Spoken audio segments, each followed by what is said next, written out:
I welcome you to Nairobi, Kenya's capital, with the distinction of being the only city with a national wildlife park on one side and a closed canopy forest on the other.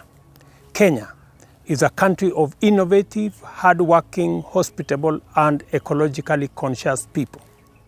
It is also a magical place full of delightful attractions with breathtaking diversity of natural flora and fauna, stunning landscapes, vibrant cultures, and an impressive enterprise work and service ethic.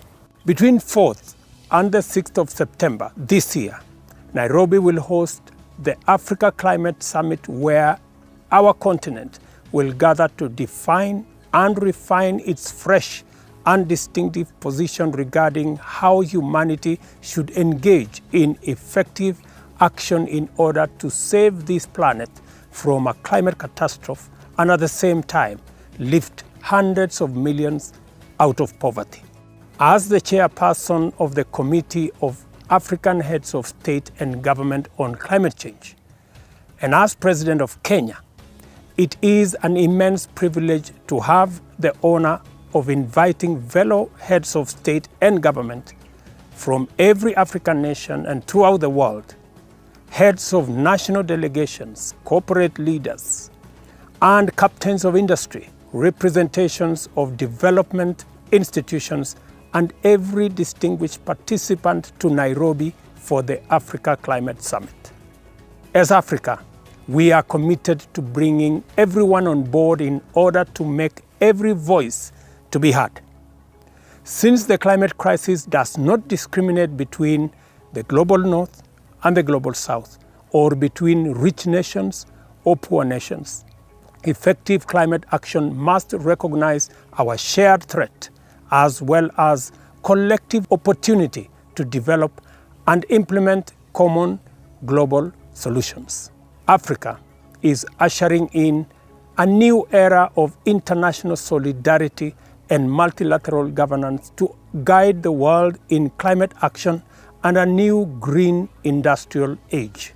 We are championing new values to reconcile sustainable development with environmental responsibility through decarbonization and clean production, and advocating inclusion and justice in international governance and development.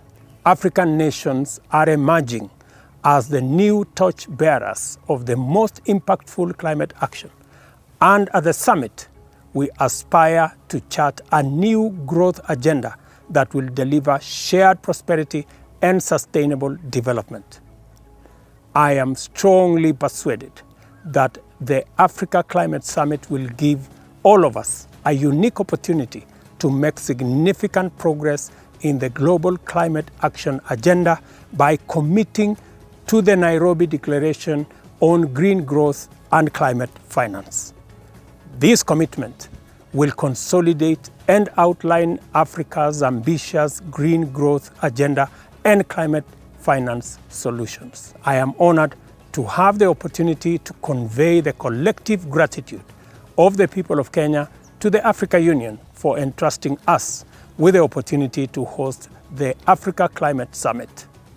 We are making every effort to make Africa proud by giving every delegate an incomparable and historic all-Kenyan experience. Welcome to Kenya for the Africa Climate Summit from the 4th to the 6th September 2023.